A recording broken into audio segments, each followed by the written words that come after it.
There are many different forms of punishment dating back to the French Revolution, as well as New World punishment, slave punishment, and the witch trials.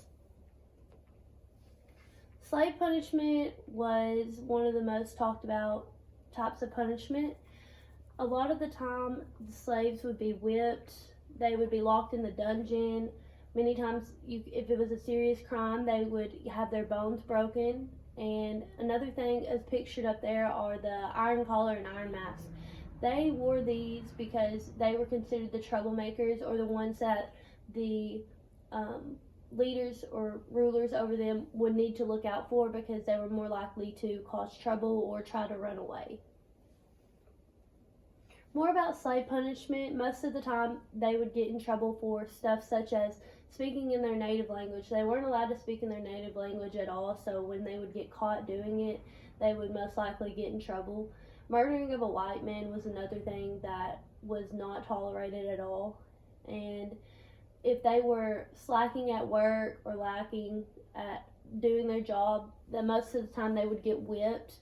And another type of punishment, or another thing they would get punished for a lot of the time, was just resisting slavery in itself and stealing from their master, anything to disregard or dishonor their leader.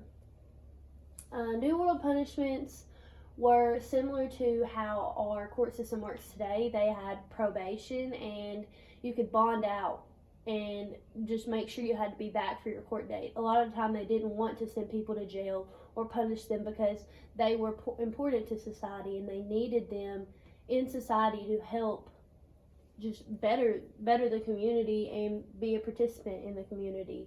They also lacked in the amount of prisons they had, and in 1 year they only sent 19 people to jail, so their prison population was very low. The witch trials were highly spoke about. You think of the Salem witch trials a lot of the time, and as pictured up there is a ducking stool, and that was used to duck the so-called accused witch into the water. And if she was able to survive it, then she was a witch and then was killed anyways. And then if she wasn't, then she was not guilty and died either way. So most of their punishments were hanging and then burning at the stake. Those were done publicly for the public to see. And another thing, the rock weights, they were tied rocks to their feet and threw into the water, and then if they survived, then they were a witch and were killed anyways. And on here it says, she coughed while praying, witch. So they were accused for the craziest things, and like I said, most of the forms of punishment led to death in most cases. Crimes during the French Revolution were super brutal. As you can see, the man getting sawed in half at the top right, and the people getting thrown into the water with their hands and feet tied.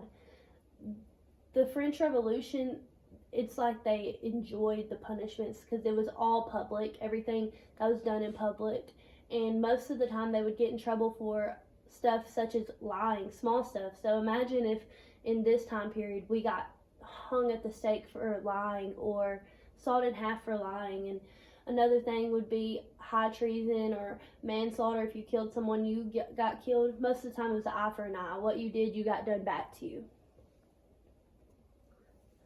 The punishment for these crimes were, like I said, very brutal. In the top right, there is a guy being twisted. They would twist and stretch your limbs until they were tore apart.